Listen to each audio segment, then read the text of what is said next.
नमस्कार, मैं हूं ओम द्विवेदी। स्वागत करता हूं आपका स्टडी IQ IAS हिंदी में, जिसमें आज हम एक फिर से ऐसे टॉपिक के बारे में बात करेंगे जो वापस से चर्चा में आ गया है, जिसका नाम है वॉइस डीपफेक।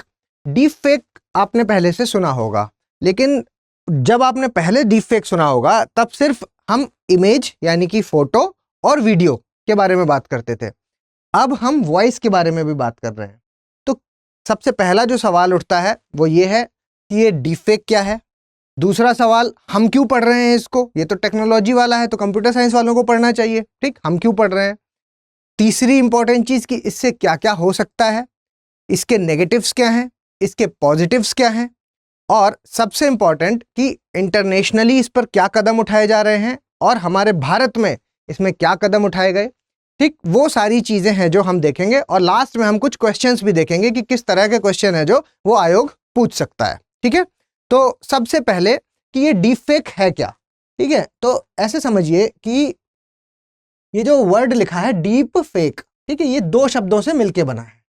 एक हुआ आपका डीप लर्निंग और दूसरा फेक। ठीक है, डीप का मतलब कि कोई एक, इसमें होता क्या है कि कोई एक इमेज किसी ऐसे आदमी की जो कॉमन आदमी है, और दूसरी एक ऐसी इमेज जो कि रियल होगी, उसके साथ इस फेक वाले को मैच कराने की कोशिश करते हैं। और कब तक करते हैं? जब तक वो रियल मैच ना आ जाए। ठीक है, अब ये कैसे होता है ये सब हम इस वीडियो में जानेंगे। तो अभी तक जैसा मैंने आपको पहले भी बताया कि ये अभी तक फोटो, ठीक है, फोटो और उसके अलावा वीडियो पर हमने पहले देखा है, ठीक, लेकिन अब ये वॉइस में आ गया है। मतलब आपने मॉर्फिंग सुना होगा, है ना, वॉइस मॉर्फिंग, और इवन आपने फेस ऐप वगैरह भी यूज किए होंगे। ऐसे बहुत से ऐप मार्केट में चल रहे हैं जिसमें आपने ये चीज जरूर ट्राई की होगी कि आज से 10 साल बाद मैं कैसा दिखूंगा। ठीक है, इस तरह की जो एप्स हैं जिसमें आपकी आज की फोटो डालते हैं और वो आज के 10 साल बाद की फोटो दिखा देता है, तो वो सब कुछ कुछ मिलता जुलता उसी से है। चलिए आगे बढ़ते हैं। देखिए, खबर क्या है, बेसिकली हम क्यों पढ़ रहे हैं। खबर यह है कि वॉइस डीपफेक क्या है और इसका उपयोग कैसे किया जाता है। तो इसी से रिलेटेड ये भी खबरों में है कि AI द्वारा संचालित है ये वॉइस डीपफेक का उपयोग है जो वो उपयोगकर्ताओं को धोखा देने, साइबर अपराध करने और मशहूर हस्तियों को बदनाम करने के लिए किया जाता है। ठीक है, तो ये बेसिकली खबर है। तो मतलब क्या है जो जिनको बदनाम करना है, क्या क्यों करना है बदनाम, है ना, तो ये सारी चीजें हम इसमें देखेंगे और किस तरह से करते हैं। तो देखिए, आप इस फोटो को देखो, आपको समझ में आएगा। इस फोटो में ये वाला फोटो और एक ये वाला फोटो, ठीक है, ये दोनों एक जैसे दिख रहे होंगे आपको, ठीक, वैसे ही ये वाला और ये वाला, जबकि ये फोटो और ये दो अलग अलग लोगों के फोटो हैं। सिमिलरली ये और ये दोनों भी अलग अलग लोगों के हैं, वैसे ही ये और ये भी अलग है। मतलब रियल फोटो को किसी और का चेहरा लगा के ऐसे लगा दिया गया है कि बार बार पहले ये बनाया तो फिर उतना मैच नहीं किया, फिर ये बनाया, फिर ये बनाया, और फिर फाइनली इसको बना दिया। ठीक है, तो ये बिल्कुल सेम हो गया। तो ये बेसिकली क्या, आर्टिफिशियल इंटेलिजेंस की मदद से उतना डीप में जाते हैं जब तक वो इमेज है जो वो बिल्कुल एक जैसी ना आ जाए, है ना, हूबहू उसकी कॉपी ना हो जाए, तब तक ये चीज करते हैं। तो इसी को डीप लर्निंग बोलते हैं। ठीक है, तो ये हो गया डीप फेक बनना, इस तरह से बनता है। ठीक है, अब वही कि हम क्यों पढ़ रहे हैं, सबसे मेजर सवाल जो सबके दिमाग में अभी चल रहा होगा। तो हम ये इसलिए पढ़ रहे हैं क्योंकि आपने पिछले सालों में देखा है कि UPSC ने augmented reality, virtual reality, internet of things, इन चीजों पर सवाल ऑलरेडी पूछे हुए हैं। मतलब जब भी AI, आर्टिफिशियल इंटेलिजेंस से रिलेटेड कुछ भी आता है मार्केट में, ठीक है, तो वो UPSC के लिए इंपॉर्टेंट बन जाता है। क्यों क्या है आर्टिफिशियल इंटेलिजेंस? आर्टिफिशियल इंटेलिजेंस में बेसिकली क्या है कि वो सारी चीजें, हमने कल भी एक सेशन लिया था, वो भी आर्टिफिशियल इंटेलिजेंस से रिलेटेड था, है ना। वो किस चीज पर था? चैट GPT पर। ठीक, तो चैट GPT है जो, और ये बार्ड है, ये भी आर्टिफिशियल इंटेलिजेंस वाला ही है। ठीक, तो जब आर्टिफिशियल इंटेलिजेंस से रिलेटेड कुछ ऐसा आता है जिससे कि मतलब कुछ चीजें आसान हो रही हैं या बदलाव हो रहा है, आर्टिफिशियल इंटेलिजेंस में बेसिकली कौन काम कर रहा है? मशीनें वो काम कर रही हैं जो ह्यूमंस को करना है। ठीक है, तो वो है, तो ह्यूमन टच, जब इमोशनल इंटेलिजेंस का यूज करके मशीन वो काम कर दे जो इंसान का है, ठीक है, तो उसको हम आर्टिफिशियल इंटेलिजेंस बोलते हैं। ठीक है, तो ये देखिए, साइबर क्राइम पर भी, इन चीजों पर ऑलरेडी UPSC क्योंकि सवाल पूछ चुका है, तो इसलिए अब हम इसको भी पढ़ रहे हैं, जिसके पूरे चांसेस हैं कि आएगा। ठीक है, तो अब देखिए कि डीप फेक क्या है। बेसिकली मैंने आपको बताया कि डीप लर्निंग और फेक दो चीजों से मिलकर बना है, और इसमें छवियां, फोटो, आवाज और वीडियो, इन तीनों का, देखो आवाज तो हम अभी पढ़ ही रहे हैं और ये दोनों पहले से ही मौजूद है, ठीक है। उसके अलावा यहाँ पे आर्टिफिशियल इंटेलिजेंस सॉफ्टवेयर है जो वो डिजिटल कंपोजिट को सुपर इम्पोज करता है। मतलब कंपोजिट और सुपर इम्पोज, इसका मतलब क्या हुआ कि छोटे छोटे जो है स्टेप्स लेकर के, मतलब पहले एक स्टेप, फिर दूसरा फोटो लिया, फिर तीसरा, मतलब इस तरह छोटे छोटे स्टेप्स लेकर के एक पूरा कंपोजिट बनाएगा, उसका एक मिश्रण करेगा और उस मिश्रण को फिर फाइनली वो उस रियल वाले के साथ मैच करा देगा, सुपर इम्पोज कर देगा उस पर, तो वो ऐसा लगता है कि वो वही रियल है, ठीक है। डिफरेंस करना पॉसिबल ही नहीं होता इसमें, ये इतना ज्यादा शार्प है, ठीक है। दूसरा, केवल शब्द ही नहीं, सिर्फ जो आप बोल रहे हैं सिर्फ उन शब्दों की बात नहीं है। या क्या था कि जब ये पहले आया था शुरू में, तो उस वक्त इसको डिफरेंशिएट कर पाते थे। क्यों? क्योंकि देखो, एक फेक वाली फोटो लेते थे, रियल आदमी पे लगा देते थे। अब रियल आदमी पे बाकी सब तो मैच करा लेते थे, लेकिन वो पलके नहीं झपकाता था। अब जब वो पलके नहीं झपकाता था तो उससे क्या होता था, वो समझ में आ जाता था कि यहां पर कुछ फेक है, ठीक। लेकिन अब इतने सालों में उन्होंने क्या किया है कि इसको चेंज करके वो सारी चीजों में भी परफेक्शन पा लिया है, ठीक है। तो जैसे शब्द के अलावा हेड मूवमेंट हुआ, ठीक है, सर को हिलाने की हरकतें, ये सारी चीजें भी ये कॉपी करता है। उसके बाद भाव, जो एक्सप्रेशंस हैं आपके, ठीक है, जो आदमी रियल वाला है उसके जो एक्सप्रेशन सेम वैसे ही एक्सप्रेशन ये भी कर देगा, ठीक है, सारी चीजें, तो उसकी नकल है जो वो की जा सकती है।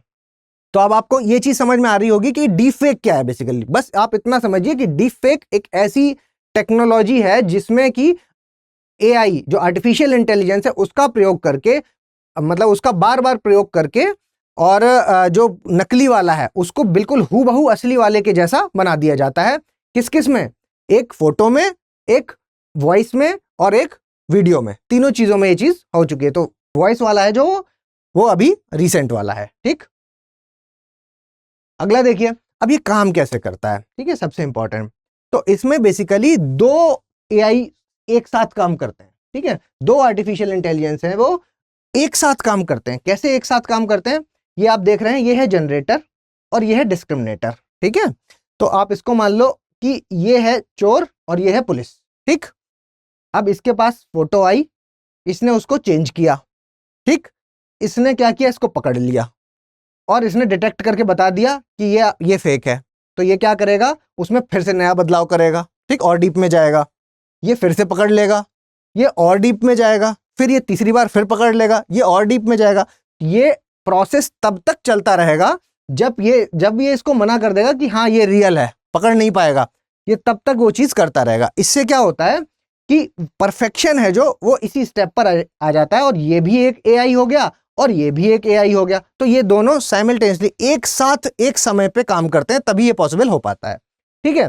तो जनरेटर है जो, ये नकली छवि इसके पास होती है, और ये जो आपका डिस्क्रिमिनेटर है, ठीक है, ये इसको पहचानता है, ठीक। अब इसके इतिहास के बारे में थोड़ा सा जान लेते हैं। देखिए 2017 में एक जो आपका ये रेडिट यूजर था, उसने इसका यूज किया था। इस शब्द का पहली बार इसने, जो इसकी प्रोफाइल थी उसमें ही इसने यही नाम यूज किया था, ठीक है।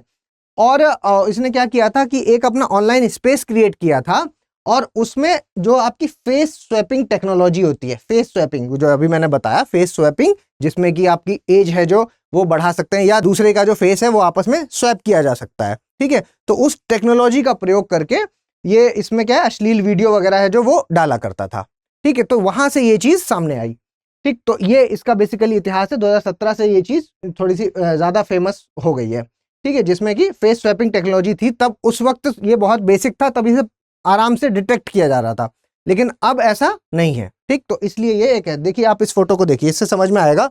अब ये रियल है, ठीक है, और इनका ये इन्होंने ये एक्सप्रेशन लिया और इस एक्सप्रेशन को इसमें मर्ज कर देंगे, मतलब इसका ये पोर्शन काटेंगे और यहां पर ये मर्ज करेंगे, और फिर इतनी बार इसको थोड़ा थोड़ा थोड़ा करके चेंज करेंगे कि ये बिल्कुल सेम हो जाए। जब तक ये सेम नहीं हो जाता तब तक ये चीज करते रहेंगे, ठीक है।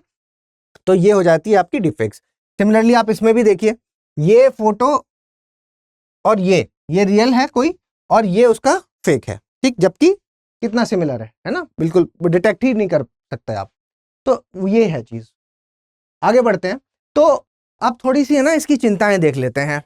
अब आप जैसे ही मैंने यहाँ पर चिंता लिखा तो आपके दिमाग में सबसे पहली चीज जो आई होगी वो ये होगी कि किसी भी टेक्नोलॉजी की हम पॉजिटिव्स पहले देखते हैं और नेगेटिव्स बाद में देखते हैं, है ना। लेकिन यहाँ पर उल्टा हो रहा है, यहाँ हम पहले चिंताएं देख रहे हैं, कंसर्न्स देख रहे हैं, ठीक है। नेगेटिव हैं जो वो पहले देख रहे हैं, जो पॉजिटिव वाला पार्ट है वो हम बाद में देखेंगे। क्यों? कारण इसका कि इस टेक्नोलॉजी के साथ चिंताएं हैं जो वो ज्यादा जुड़ी हुई हैं, नेगेटिव्स ज्यादा जुड़े हैं। देखिए, कोई भी जो डेवलपमेंट होता है साइंस एंड टेक्नोलॉजी में, जब भी कोई बदलाव होता है तो ऐसा नहीं होता कि वो सारे पॉजिटिव लेकर के आएगा। ऑब्वियसली वो कुछ ना कुछ नेगेटिव भी साथ में लेकर आता ही आता है, लेकिन फिर भी हम उसको साथ लेके चलते हैं। क्यों चलते हैं? क्योंकि वो जो पॉजिटिव होते हैं वो इतने स्ट्रांग होते हैं, इतने ज्यादा मतलब पावरफुल होते हैं, आप कह सकते हैं, कि जिसकी वजह से नजरअंदाज करना पड़ता है हमें उन नेगेटिव्स को। लेकिन यहाँ उल्टा है, यहाँ नेगेटिव ज्यादा पावरफुल है, ठीक है।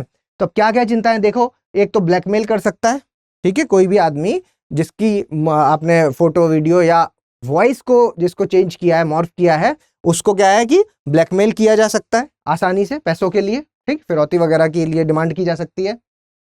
उसके अलावा पोर्नोग्राफी, ये एक बहुत बड़ा संकट है, जिसमें कि क्या है कि महिलाओं को लक्षित किया जा सकता है, ठीक है, महिलाओं को टारगेट किया जा सकता है, जिसमें कि क्या है कि किसी फेमस पर्सनैलिटी का चेहरा उठा करके किसी मतलब फेक के पे एडजस्ट कर देना है और फिर उसको इस तरह से पोर्ट्रे करना, इस तरह से दिखाना है कि ये इसका रियल है। अब क्योंकि इस टेक्नोलॉजी को डिटेक्ट कर पाना, पता कर पाना बहुत मुश्किल है, ठीक है, तो वो चीज ये प्रूफ कर पाना कि नहीं ये सही है या गलत है, ये मुश्किल हो जाता है यहाँ पर, ठीक है।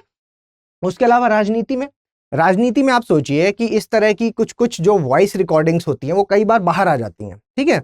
तो क्या असर पड़ता है जनता पर कि हम जिसके बारे में ऐसा सोच रहे थे कि इसको इस बार वोट डालने जा रहे थे और ये ऐसा निकला, तो नेगेटिव मतलब किसी की छवि है जो धूमिल करने के लिए ये काफी होता है इतना, ठीक है। इस तरह के कुछ वीडियोस जो उसने नहीं किए हैं, अगर किए हैं तब तो एक अलग बात है, लेकिन नहीं किए हैं अगर, तब भी उसको क्या बदनाम करने के लिए ऐसा करा। तो ये बात इतनी कॉमन हो चुकी है कि राजनेता हमेशा कहते हैं कि हमें बदनाम करने के लिए किया जा रहा है, ठीक है। तो उसको क्या है, जनता मानती है कि ये सही किया होगा, ठीक है। लेकिन अगर इस टेक्नोलॉजी की वजह से ऐसा किया है, मान लीजिए कि सच में उसने नहीं किया और फिर भी इस टेक्नोलॉजी की मदद करके उससे ये काम करवाया गया है, तो क्या होगा कि वोट बैंक में क्या है, कितना ज्यादा नुकसान हो सकता है। पॉलिटिक्स है जो पूरी राजनीति पलट जाती है, ठीक है। धोखा कॉमन है। उसके बाद जो सबसे बड़ी समस्या इसमें आ रही है कि वो आ रही है विश्वसनीयता और प्रामाणिकता की, ठीक है, कि इसको प्रामाणिक कौन करेगा, मतलब कहाँ से आया, ये चीज कैसे पता चल पाएगी, ठीक है। इस चीज की मतलब आप एक इन शॉर्ट अगर एक शब्द में कहूं तो टेक्नोलॉजी है जो वो अपने को डेवलप करनी पड़ेगी अगर इसको पता करना है तो सोर्स क्या है, ठीक है। उसके अलावा लोकतंत्र के लिए खतरा है। कैसे? इसको आप ऐसे समझिए कि मान लीजिए कि कोई एक ऐसी वॉइस रिकॉर्डिंग बाहर आ जाती है या वीडियो रिकॉर्डिंग बाहर आती है जिसमें कि ऐसा कुछ कहा गया है जो कि आपके जो धार्मिक हैं जो सेंटिमेंट्स, उनके साथ थोड़ा सा छेड़छाड़ की गई है, ठीक है। जब भी धर्म के मामले में कुछ ऐसा जब कहा जाता है तो जनरली क्या होता है कि वो एक लोकतंत्र के लिए खतरा बन के सामने आता है, ठीक है। तो वही चीज यहां पर लिखी गई, लोकतंत्र के लिए खतरा है। फेक न्यूज है जो इसमें क्या, घृणा फैलाने के लिए फेक न्यूज का सहायता लिया जा सकता है, ठीक है। और ये करना इसके लिए बहुत आसान सी चीज है, ठीक है। और किसी व्यक्तिगत प्रतिष्ठा को खतरा, किसी मतलब पर्सनैलिटी है कोई, उसकी जो व्यक्तिगत प्रतिष्ठा है, उसका जो अपनी पहचान है, उसको खतरे में आ सकती है इससे, ठीक है। उसके अलावा नैतिक आचार संहिता, अब मान लीजिए कि इलेक्शन चल रहा है, ठीक है, इलेक्शन चल रहा है और उसमें आचार संहिता लगी हुई है। अब आचार संहिता जब लगी होती है तो उसके कुछ नियम कायदे होते हैं कि ये नहीं कर सकते, ये कर सकते हैं। अब राइवल जो दूसरा जो अपोजिट पार्टी है, राइवल पार्टी है, उसने क्या किया कि कुछ ऐसा काम किया जिससे कि इस आचार संहिता का उल्लंघन हो जाए, ठीक है। इसके लिए उसने क्या किया कि ऐसा एक वीडियो जो कि इस वक्त प्रतिबंधित था कि ये नहीं कर सकते, आप क्या प्रचार नहीं कर सकते, तो उस वक्त वो करवा दिया, ठीक। तो अब ये पता लगा नहीं सकती इलेक्शन कमीशन की कि सही है कि गलत है। तो अगर ये इस तरह की चीजों का प्रूफ दिया जाएगा तो उस पर क्या है कि फिर खतरा हो सकता है, ठीक है। तो ये सारे देखिए, इतनी सारी इसकी चिंताएं हैं, ठीक है। लेकिन ये आप यहाँ पर देख सकते हैं, ये ओरिजिनल है और ये फेक है, देखिए डिफरेंस ही नहीं कर पा रहे हैं यहाँ पर, ठीक है। तो साइबर क्राइम जैसी चीजें हैं जो वो बहुत तेजी से यहाँ पर बढ़ती हैं, ठीक। अब अगर हम इसके पॉजिटिव्स की बात करते हैं तो कुछ पॉजिटिव भी सामने आ रहे हैं। पहले तो ये देखिए ये आप इसको, ये रियल है और ये फेक है, लेकिन ये पुराना फोटो है, ये नया फोटो है, जबकि देखने में आप समझ पा रहे होंगे कि अभी भी जो है सलमान खान इसी तरह के दिखते हैं। ठीक है, तो ये इससे डी फेक से बनाया गया इनका चित्र है। ठीक है, तो अगर हम इसके पॉजिटिव की जब बात कर रहे थे, तो आप ऐसे समझिए कि सकारात्मक वे में आप एंटरटेनमेंट के फील्ड में, जो मनोरंजन का क्षेत्र है या विज्ञापन का जो क्षेत्र है, इसमें है जो इसको यूज किया जा सकता है। ठीक है, तो इनमें तो कोई खतरा नहीं है। ठीक है, विज्ञापन के लिए अगर कोई यूज कर रहा है तो ये तो अच्छी बात हो जाती है। ठीक है, उसके अलावा रोचक तरीके से शिक्षा, ये इंपॉर्टेंट पार्ट हो जाता है ना, कि मतलब ऐसे किसी फेमस पर्सनैलिटी के नाम पर, जैसे अब्दुल कलाम ने या गांधी जी ने ऐसा कहा था, तो गांधी जी का कुछ ऐसा भाषण गांधी जी के ही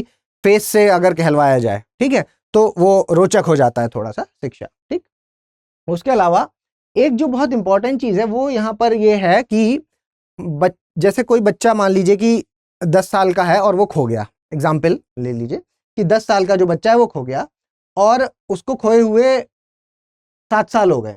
ठीक है, अब 7 साल बाद वो कैसा दिखता है वो किसी को आइडिया नहीं है। ठीक, तो ये टेक्नोलॉजी यहाँ पर कारगर सिद्ध करेगी। कैसे कि 7 साल बाद वो कैसा दिखेगा उसका वैसा डीफेक बनवा लीजिए। ठीक, और जब वो वैसा डीफेक बनेगा तो हूबहू वो वैसा ही 7 साल बाद दिख रहा होगा। ये टेक्नोलॉजी कर सकती है। ठीक, तो यहाँ पर ये पॉजिटिव जो है वो आपके सामने आता है।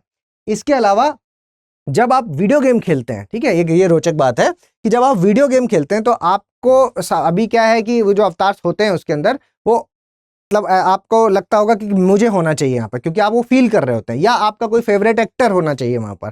ठीक है, तो वो चीज है जो इससे पॉसिबल है कि यहाँ पर हम आपके जो फेवरेट एक्टर्स हैं उनका डीफेक बना करके उसके अंदर फिट कर सकते हैं, आप उनके साथ खेल सकते हैं वीडियो गेम को। ठीक है, तो इन चीजों में है जो इसका जो है वो पॉजिटिव दिख रहा है। ठीक है, अब हम बात करते हैं अंतर्राष्ट्रीय स्तर पर कि अंतर्राष्ट्रीय स्तर पर क्या कदम उठाए गए हैं। ठीक है, तो अंतर्राष्ट्रीय स्तर पर जब आप बात करते हैं तो क्योंकि इस टेक्नोलॉजी के इतने ज्यादा खतरे हैं, तो क्या हुआ कि चाइना ने, ठीक है, चीन ने अपनी नई नीति निकाली और उस नई नीति के कुछ 2-3 पॉइंट जो इंपॉर्टेंट पॉइंट थे वो मैं लेके आया हूं आपके साथ। क्या है कि किसी भी छेड़छाड़ की गई सामग्री को स्पष्ट रूप से लेबल किया जा सकता है। ठीक है, मतलब जब भी अगर कोई भी चीज को डॉक्टर्ड किया गया, किसी भी चीज के साथ छेड़छाड़ की गई है, तो उसमें क्या है, उसको लेबल करना जाना चाहिए, पता होना चाहिए कि भाई ये वाला है जो ये रियल नहीं है। ठीक, एक चीज। दूसरा ये कि जो जिसका भी है ये, ठीक है, तो रियल आदमी की जब तक सहमति नहीं होगी इस काम में तब तक वो नहीं किया जा सकता। ठीक, उसके अलावा इसका जो सोर्स है उसको पता लगाया जा सके, मतलब ये पूरा है हर पॉइंट पर के ट्रैकिंग होनी इंपॉर्टेंट है। ठीक है, इस पॉइंट से अगर दूसरे पॉइंट पे जा रहा है, फिर दूसरे से तीसरे पे, तो हर जगह पे ट्रैकिंग, ताकि स्टार्टिंग वाले सोर्स का पता लगाया जा सके कि शुरुआत कहां से हुई थी। ठीक है, तो ये कुछ चाइना जैसे नीतियां लेकर के आया। ठीक, अच्छी बात है। उसके अलावा यूरोपीय संघ ने क्या किया कि ये जो गूगल हो गया आपका, मेटा जिसको हम फेसबुक के नाम से जानते हैं, उसके अलावा ट्विटर हो गया, तो ये सबको बोला कि आपके प्लेटफॉर्म से अगर कोई डीफेक जैसी चीज निकल के गई, ठीक है, तो वो आप पर सैंक्शन लगेगा। तो एक तो ये कि आपको जितना भी कंटेंट आपके प्लेटफॉर्म पे जा रहा है वो सारा कंटेंट आपको चेक करना पड़ेगा। ठीक है, और अगर ऐसा नहीं किया तो क्या होगा, तो 6% का जुर्माना, किस पर, सालाना जो टर्नओवर होगा उस पर 6% का जुर्माना लगा दिया जाएगा। ठीक है, ये यूरोपीय संघ ने लगा दिया। उसके अलावा चुनाव को अगर प्रभावित किया गया तो इस पर सजा होगी, इसका प्रावधान भी है। उसके अलावा वर्जीनिया में भी आप देख पा रहे हैं कि डिफेक्ट जो पोर्नोग्राफी है उन पर सजा निर्धारित करी गई है। तो इंटरनेशनली भी आप ये बात समझ पा रहे हैं कि ये इतना खतरा है कि इंटरनेशनली इस पर क्या है, कई सारे स्टेप्स उठाए गए हैं। लेकिन भारत में क्या भाई, भारत में अगर हम कानूनी प्रावधान की बात करते हैं तो डीप फेक के लिए, है ना, जो हमारा डीप फेक है उसके लिए ऐसा कोई नियम नहीं है। ठीक, डीप फेक के लिए कोई नियम नहीं है। अब कोई नियम नहीं है तो क्या है, जो कोई नियम नहीं है तो दो चीजें आती हैं, एक धारा 67 और एक 67A। कहा कि आईटी एक्ट 2000 की जो धारा 67 और 67A, ये दो धाराएं हैं। हालांकि ये कॉमन है, लेकिन इनमें क्या लिखा हुआ है, इनमें लिखा हुआ है कि इलेक्ट्रॉनिक रूप में स्पष्ट यौन सामग्री प्रकाशित करने के लिए सजा का प्रावधान है। ठीक है, तो ये in common in general IT act में कवर हो जाता है। इसके अलावा अगर हम और बात करें तो आईपीसी की जो धारा 500 है 500, ठीक है, उसमें क्या है कि मानहानि के लिए उसमें सजा है। और क्या है उसमें सजा कि उसे साधारण कारावास से दंडित किया जाएगा, जिसे 2 साल तक बढ़ाया जा सकता है, या जुर्माना या फिर दोनों। ठीक है, तो ये मानहानि वाला है। तो हालांकि ये सब कॉमन है, ये सिर्फ इस पॉइंट के लिए नहीं है, ये कॉमन है, लेकिन इस पर कुछ नहीं है डीप फेक पर। ठीक है, डीप फेक है जो, उस पर कुछ भी नहीं है, तो उस पर भी प्रावधान बनना जरूरी है। ठीक, तो आप ये देख पा रहे हैं यहाँ पर ये वाला, ठीक है, 67 में, ठीक, यहाँ पर लिखा 5 साल और फाइन 10 लाख तक का। उसके अलावा 67A में क्या है, ये पोर्नोग्राफी के ऊपर है और इसमें 7 साल और फाइन है 10 साल तक का। ठीक, तो ये चीज पे, तो इस पे प्रावधान होने चाहिए। तो वही आगे की राह जो हम अभी बोल रहे हैं कि प्रावधान होने चाहिए। तो क्या है, एक तो रूल्स और रेगुलेशन है जो वो प्रॉपर सिर्फ जो डीप फेक को टारगेट करते हो इस तरह के होने चाहिए, एक चीज। दूसरा, डीप फेक का पता लगाने के लिए उचित टेक्निक है ना, जो टेक्नोलॉजी है उसका विकास होना बहुत जरूरी है। ये सबसे इंपॉर्टेंट है कि ये पता लगाया जा सके कि ये गलत वाला है और ये सही वाला है। ठीक है, तो ये इंपॉर्टेंट है, तो इसके लिए तकनीक का विकसित होना जरूरी है। ठीक, और तीसरा, जो डेटा संरक्षण कानून, ठीक है, एक स्ट्रॉन्ग डेटा संरक्षण कानून है जो, वो उसकी जरूरत है, वो आना बहुत जरूरी है। ठीक, और जो सबसे ज्यादा इंपॉर्टेंट है वो ये है कि हमारे देश में जो सबसे ज्यादा प्रॉब्लम है वो है डिजिटल लिटरेसी की, लोगों में पर डिजिटल लिटरेसी की कमी है। ठीक, नागरिकों में डिजिटल लिटरेसी की जो कमी है उसको क्या है कि अवेयरनेस है जो है ना, बढ़ावा देना उसमें जरूरी है। ठीक है, ताकि लोगों में डिजिटल जो लिटरेसी है, डिजिटल साक्षरता है, वो आ सके। ठीक, तो ये चीज है जो, ये आगे की राह इसमें हो सकती है। ठीक है, अब ये ऐसा क्वेश्चन है जो आपको जवाब देना है, तो एक बार इसको वीडियो को पॉज कीजिए और इसको ठीक से पढ़िए और फिर इसका जवाब दीजिए। ठीक है, क्योंकि ये आयोग का आया हुआ क्वेश्चन है। ठीक है, ऑगमेंटेड रियलिटी और वर्चुअल रियलिटी पर क्वेश्चन है और इसका आप जवाब दीजिए। ठीक, अगला देखिए, ये कुछ क्वेश्चन जो इस पर कैसा बन सकता है, डीप फेक के बारे में निम्नलिखित में से कौन सा कथन सही है। यह केवल कंप्यूटर जनित छवियों और वीडियो, तो यहाँ पे ये केवल शब्द जब भी आ जाए एमसीक्यू में, ठीक, तो सतर्क हो जाना है। ठीक है, अब देखिए, केवल कंप्यूटर जनित छवियों और वीडियो को संशोधित कर सकता है। तो अभी हम क्या पढ़ रहे हैं, अभी हम जो है वो वॉइस के बारे में पढ़ रहे हैं। ठीक है, तो वॉइस के बारे में पढ़ रहे हैं, तो ये वाला स्टेटमेंट कैसा हो गया, गलत हो गया। ठीक, दूसरा स्टेटमेंट देखिए, आईपीसी की धारा 500 अभी अभी पढ़ी हमने, ये मानहानि के सजा से संबंधित है, ये वाला पार्ट सही है, तो आंसर क्या हो जाएगा, केवल 2। ठीक, इसके अलावा एक और क्वेश्चन है जो आपको लिखना है और कमेंट बॉक्स में बताना है। एआई आर्टिफिशियल इंटेलिजेंस विभिन्न क्षेत्रों में विकास को कैसे बढ़ा सकता है। ठीक, विभिन्न क्षेत्र, जैसे ही विभिन्न क्षेत्र बोल दिया तो आपका एजुकेशन वाला भी कवर हो गया, एंटरटेनमेंट भी कवर हो गया, हेल्थ भी कवर हो गया, ठीक है, स्वास्थ्य भी कवर हो गया, आपका मनोरंजन भी कवर हो गया और शिक्षा। ठीक, सारी चीजें इसमें कवर हो जाती हैं। उसके अलावा इससे जुड़े जो लाभ हैं यानी कि पॉजिटिव, और सीमाएं यानी कि लिमिटेशन नेगेटिव। ठीक है, पॉजिटिव और नेगेटिव दोनों के बारे में भी आपको इसमें बताना है और ये आपको लिखना है 15 मार्कर के हिसाब से। ठीक, तो ये डीप फेक के बारे में चर्चा रही हमारी। इसके अलावा अगर आपको कुछ मुझे सजेशन देना है तो आप कमेंट बॉक्स में बता सकते हैं। इसके अलावा मुझे मेल भी कर सकते हैं om.narayan@studyIQ.com पे। मुझे टेलीग्राम पे फॉलो करने के लिए आपको ओम द्विवेदी स्टडी IQ वाला जो लिंक है इस पर जाकर के फॉलो करना है। और इंस्टाग्राम पे आप अगर मुझसे कुछ सवाल पूछना चाहते हैं तो its_om_द्विवेदी पर जब आप जाएंगे तो इंस्टाग्राम पर भी मुझे फॉलो कर सकते हैं। और अगर आपको ये वीडियो अच्छा लगा हो तो प्लीज लाइक, शेयर और सब्सक्राइब जरूर कीजिए। धन्यवाद। हिंदी में यूपीएससी की तैयारी से संबंधित प्रोग्राम्स को देखने के लिए सब्सक्राइब करें स्टडी IQ IAS हिंदी।